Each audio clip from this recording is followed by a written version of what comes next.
Hey folks, welcome back. So this week we have a discussion due and a assignment homework where I'm asking you to write a specific structured paragraph. And in our discussion, I'm asking you also to make a few different types of claims. So I'm going to break this video into two. I'll start this video by looking at the different types of claims. I'll give some examples of them, and then your job in the homework is to work with three of these examples and write three types of claims. So let's turn to that now. And you can see that under discussion. So when you click under discussion, you can see um, read the 6 types of claims and pick 3 types and practice making 3 types of claims. And I give you examples here. But let me just give a really quick sort of prezi about this. So there's different types of claims: claims of definition, claims of policy. So these are, think of these as structures, right? Your claim should have a structure. We should know the type of argument that you're making, and there's 6 basic arguments. You can combine these, you can do one of these, but these are like classic, like these are the main arguments, okay? The main argument structures. So let's look at definition, right? And then we'll apply it to how might you make a claim of definition for this paper, right? This is a type of argument that centers around the definition, right? What is something? How should we define something? These are very powerful claims. You can see a lot of these claims being made sort of in media or in society right now, right? How do you define the beginning of life? How do you define marriage, right? So those are claims of definition that people are debating, right? Really vigorously in our culture right now. So you can see that this is a very powerful claim type. And this argument has been around for forever. So let's apply this to like music therapy, right? What, you know, what is music therapy? Well, we know, right? So that's sort of a settled claim of definition. But what is jazz music therapy? What is new age musical therapy? We know what hip hop musical therapy is, but these, right, applying a specific genre, right, to music therapy, that's still not known, right? There's still a lot of work to be done, right? What is pop music therapy, right? Like nobody wrote about that, right? What is K-pop music therapy, right? So there's so many ways to approach this, right? In terms of a definition, right? If you can think of a musical genre, can you make a claim of definition using that new genre, right? There's AI making music right now, right? So what is AI based musical therapy, right? If AI is making the music and not the humans, like, can that even be musical therapy, right? So think of the claims of definition that you could make for this paper. Another type of claim, and this is more to set up your argument, is a claim of fact, right? Did something happen? Does it exist? Is it true, right? You know, climate change, that's a fact, right? That even if there's a few sort of outlier voices claiming that it's still debatable, it's not, right? So a few extreme voices do not make something not true. But this is a great way to start a paper by stating what is known about your subject, right? What is factually known about music therapy or hip hop therapy? So, you know, the research is in. Music therapy works. Hip hop therapy works, right? So you could start your paper by saying, well, what works about it, right? How does it help people? What has it been known to do, right? That's a great way to start a paper, but that can't be your claim, right? Because that's a fact. You need to get into what's not known or what's not been written about yet, right? So you can start with this, what is known, right, to get you to, well, you know, now I want to get into how do we define music therapy? You know, what does AI-generated music therapy look like? What does new age music therapy, right? What is that?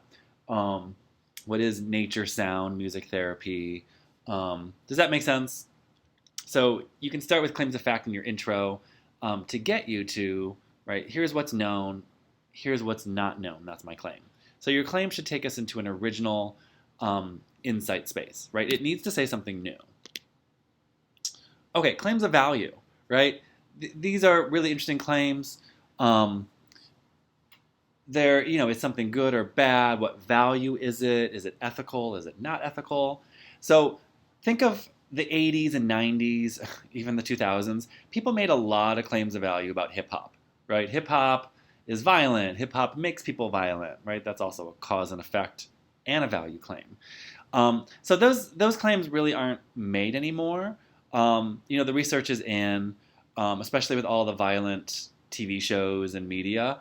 Um, that watching and listening to violent stuff, it can shape attitudes and perspectives, but it doesn't force people to go out and commit violence, right? So people don't make those any arguments anymore because they just sound absurd, right? Like, oh, I listened to the song and I went out and did something crazy, right? So for this paper, you can get into like the value of something, right? What value is hip hop therapy in the K through 6 or the 6 through 12 or college? What value is music therapy with students struggling with mental health, with students struggling with test anxiety, right? What is the value of music therapy? Will it help them, right? So there's a lot of ways to talk about value for this paper, or right, any paper. Claims of policy. I love this one, right? This one gets into, okay, well, how do we solve something? How do we fix something? And think of policy in terms of like local policy, state policy, federal policy, right? Like what's federal policy? Think of, Build Back Better. That's federal policy, right? Federal programs, the Paycheck Protection Program, that was federal policy. Think of now state or local policy, right? Think of, like a local library policy. Think of like a local school policy, right? So those are like rules, local rules, right? So, what should state, local policy be around music therapy, right? Do you think this should be something institutionalized in the schools, right? Is it too soon to do it K through 6, right? Some people would say, yeah, especially with hip hop, right? Some of the lyrics are just too explicit. And you can't just when you make a claim of policy, you do have to be really specific. You can't just be like, okay, we're just going to change federal law. Like, it has to be reasonable, right? We're not going to have hip hop or music therapy at the level of federal policy. Like, that's not reasonable. But it is reasonable to suggest that a school like the Seattle school system, which is really sympathetic to trying new things to help all student populations succeed, right? That they might experiment with this, right? The Seattle school system is really open to trying new things. So this would be a reasonable school policy. Okay, so last one, claim of cause and effect, and also claim of comparison doesn't appear on this one. But claim of cause and effect is, what does something cause? What's the effect of something? And again, these claims of cause and effect were made against hip hop early on, like, oh, hip hop causes violence. No, right? We're in a culture steeped with violence and sexism and homophobia. Hip hop doesn't cause sexism and homophobia. It's just reflecting the culture, right? So those were sort of like not valid claims of cause and effect. But this paper, with music therapy, right? What is the effect of music therapy, right? What's causing a need for music therapy? So there's so many ways to think about what structure do you want to make for your argument, right? Which claim structure will your ideas fit in best, right? Is it a claim of cause and effect? Is it a claim of definition? And remember, you can combo a lot of these. Okay, so I hope this was helpful to think about structuring your argument with these these historical, traditional examples of what an argument are. These have been used for like thousands of years, right? Okay, questions, email me. I'm always available. Thank you, folks.